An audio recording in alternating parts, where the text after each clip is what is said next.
Joining us this morning, Alpesh, Patel, CEO of Profinium Partners. Good morning. Good morning, Alpesh. So the election took place on the 17th of March, I think it was, in Israel. Benjamin Netanyahu's Likud party got about 25% of the votes, which is pretty expected in a country that almost always has coalition government, certainly in the past few decades. And this coalition government that he's formed now, it's pretty controversial.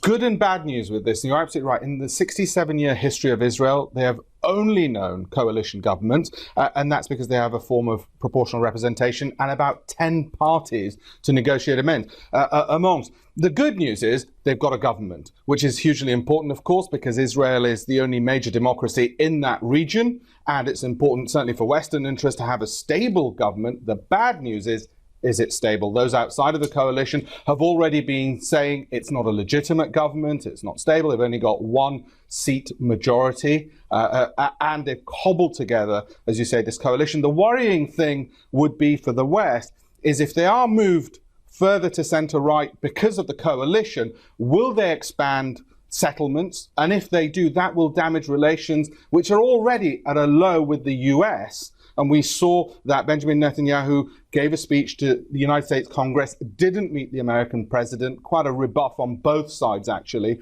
And Israel needs America as an ally, and America needs a democracy in the Middle East as an ally as well. So this could be worrying for the rest of the world, really, given that this is the neighborhood of Iran as well, a nuclear Iran. Domestically, the Israelis have their own issues. In the past couple of years, there have been quite a few demonstrations. People have been on the streets because of the rising cost of basic food products, for example.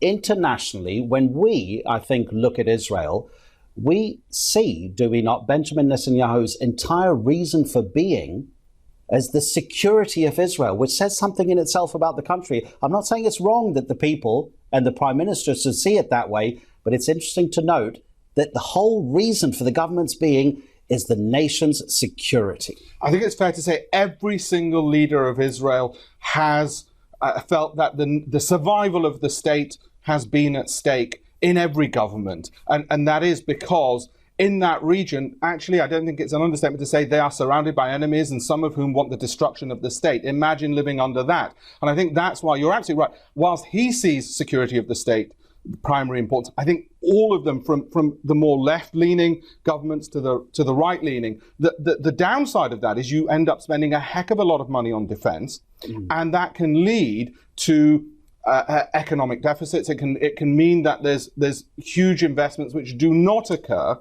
to uplift large sections of society because you have to spend so much on defense. And that's what's led to some of the demonstrations. And that's not something which will be particular to this government. It's going to be a problem that Israel sadly will have to live with because of the nature of politics in that region. And it does mean that the people suffer. Having said that, it is probably the richest country per capita in that region, so not suffering as much as if you look at Palestine, for instance, in terms of poverty and economic well-being.